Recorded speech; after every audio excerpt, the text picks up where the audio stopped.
આપણે સિકંદરની વાત કરીએ, જે સિકંદરે આખી દુનિયા જીતી હતી અને સિકંદર આખી દુનિયા જીતીને જ્યારે પાછો ફરતો હતો ત્યારે એને તાવ આવે છે, બીમાર પડે છે અને તે સમયે રસ્તામાં એક વૈદ પાસે જાય છે અને વૈદ એની નાળ તપાસે છે અને નાડી તપાસીને વૈદ એને કહે છે કે તું ફક્ત હવે 8 જ કલાકનો મહેમાન છે, 8 કલાકમાં તારું મૃત્યુ થવાનું છે. અને તે સમયે બાજુના તંબુમાં એનો મિત્ર હોય છે, એ મિત્રને બોલાવે છે અને હસે છે અને કહે છે કે આ વૈદ મને એમ કહે છે કે હું હવે 8 જ કલાકનો મહેમાન છું, પણ એને નથી ખબર કે હું સિકંદર છું અને સિકંદરનું મૃત્યુ જિંદગીમાં પણ થાય નહીં, કારણ કે સિકંદરે આખી દુનિયા જીતી છે.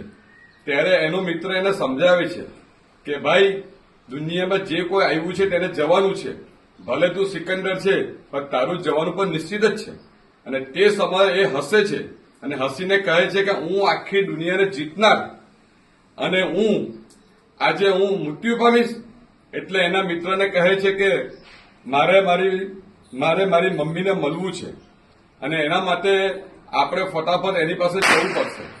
ત્યારે એનો મિત્ર કહે છે કે તું 8 જ કલાકનો મહેમાન છે અને આપણે એટલા બધા દૂર આવી ગયા છે કે આપણને જતા નાના કરતા પણ ઘણી બધી વાર લાગશે, તેથી તું તારી મમ્મીને ના મળી શકે. ત્યારે સિકંદર કહે છે કે હું આખી દુનિયાને જીતનાર અને આજે મારી એક પણ ઈચ્છા પૂરી નહીં થાય તો મારી આ બધી જીતેલી વસ્તુ શું કામની. તેથી સિકંદર કહે છે કે જ્યારે પણ મારું મૃત્યુ 8 કલાક પછી થાય ત્યારે મને શમશાને લઈ જવામાં આવે, ત્યારે મને ખાલી હાથે લઈ જવામાં આવે અને ત્યારે દુનિયાને ખબર પડે કે જે સિકંદર આખી દુનિયા જીતનાર કે આખી દુનિયાને પોતાની મુઠ્ઠીમાં કરી દેનાર ખાલી હાથે જાય છે. તેથી આપણા બધા માટે એક સંદેશો છે કે આપણે બધા એક જ વસ્તુ વિચારે છે કે હું સિકંદર છું, આખી દુનિયા મારી મુઠ્ઠીમાં છે. પણ એક વસ્તુ ધ્યાન રાખવાનું, બધાએ એક જ દિવસ બધાએ ગમે ત્યારે પણ ખાલી હાથે જવાનું જ છે. રાધે રાધે.